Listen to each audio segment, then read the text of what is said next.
If you want to blow up on YouTube in 2026, this secret strategy is the way to do it. And listen, this isn't about improving your thumbnails or boosting your attention, the things you've heard 1,000 times. No, this is a completely brand new strategy that you don't want to miss. It comes directly from this report right here, the Global Culture and Trends Report, direct from YouTube themselves. Now, in case you didn't know, YouTube publishes this report every single year looking at the platform as a whole. What's been working, what isn't working, what trends are shaping up, and so on. Now, looking at the trends that are shaping up in the United States, there's a lot of things here that don't really surprise me. I mean, if you look at the top podcasts, I think Joe Rogan's been at the top of this list probably for the last 10 years. He's got the biggest podcast. We all know that. A lot of these shows have been around for a while as well. Good Mythical Morning, this past weekend with Theo Vaughn, Diary of a CEO.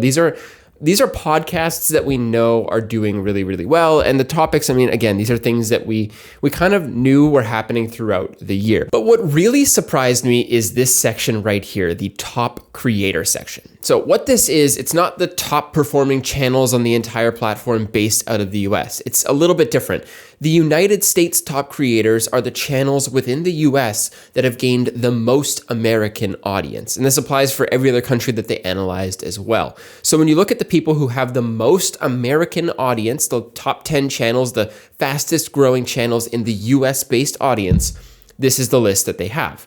Now, a few of these aren't super surprising. Mr. Beast, I mean, obviously, I think Mr. Beast is the best creator on the platform. There's no denying that. He's growing at a rate that no one else is right now. But if we look at some of the other ones, like Callus Blocks, for example, I Show Speed, even Outdoor Boys, there's an interesting trend here. Looking at Callus Blocks, this is a second channel for a creator named Callus. And basically what he's done is he's made daily videos, sometimes even more frequently, basically playing Roblox, setting up different scenarios. Basically the format is a little bit more raw, a little bit more unedited of him playing Roblox every single day. It's a format that allows you to engage with the content because it's happening live. You're showing up every single day to see the video, and in between things will change. You can sort of influence the content with your comments, with your views, so on and so forth. Another great example of this is obviously I Show Speed. He's literally just living his life, sharing what's happening to him, around him,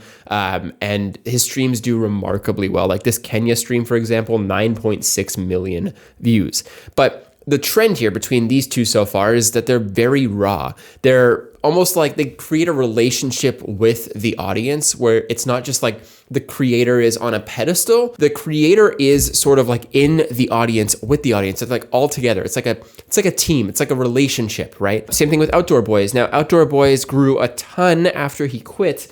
But again, look at these videos, 20 million views, 14 million, 25 million. These are really raw videos of him just, being outdoors. He's just like literally having fun outside, and they're performing extremely well because again, they're very raw, you feel very connected, and it's almost like building that relationship with the creator, sort of like with Speed and with Callus. I was thinking about this. I was reading through this report, and honestly, I wasn't even going to make a video about this because I thought it was cool, but I didn't really know how consequential it was. But then I started thinking about the broader space of YouTube right now and the shift to TV-based content that's really happening on the YouTube platform right now.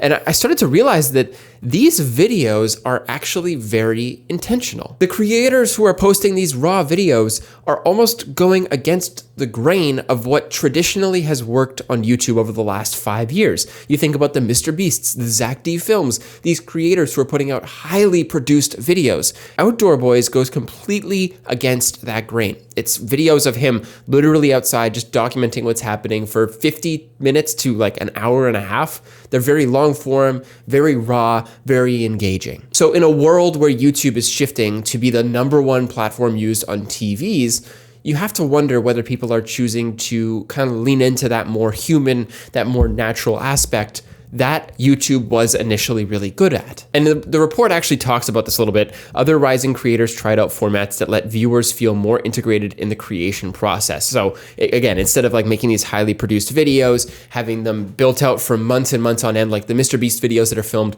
sometimes up to 6 months in advance, they take a year to film. There's videos now being posted where like every single day you have a chance to engage and you have a chance to be a part of the audience, be involved, right? Which is where this secret strategy really comes in. And I want to show show you an example of a creator who's currently doing this really well. In case you didn't know, Ryan Trahan, one of the top creators on the entire platform with over 20 million subscribers, he started a new channel. I think this is like his third channel or something like that, where he's playing Minecraft every single day for 20 minutes. The concept here is really simple, and it's something that can get people engaged. For every person who subscribes, he needs to have one chicken in Minecraft through playing 20 minutes a day every single day. And what's interesting is, like, it's not just a highly produced Minecraft video. It's not like he's setting out on this crazy challenge and it's like, you know, really like well produced. These videos are completely unedited, they're completely raw, and it's just him showing what's happening while he's playing Minecraft for those 20 minutes a day. You can even see that one of these videos is called I Failed You All.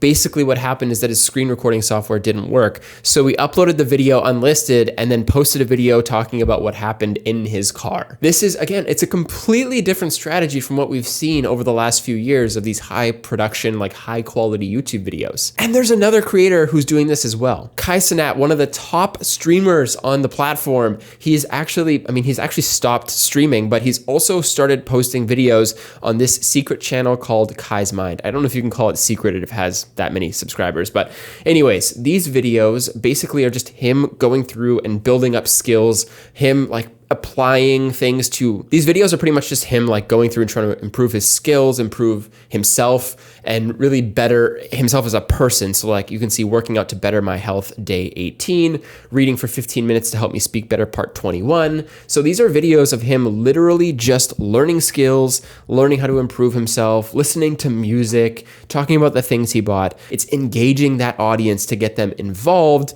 in the process of improving his life and even have them follow along on the journey. So seeing that, what is the strategy that you can apply to your channel for 2026? I think that right now, more than ever before, audiences are looking for a mission that they can follow along with, for something deeper that they can connect to, and they're looking for creators that they can build relationships with, getting back to that parasocial element of creating that's been so common in the past. I mean, if you think about Mr. Beast, what do you actually know about him? What are the character traits that make you watch Mr. Beast?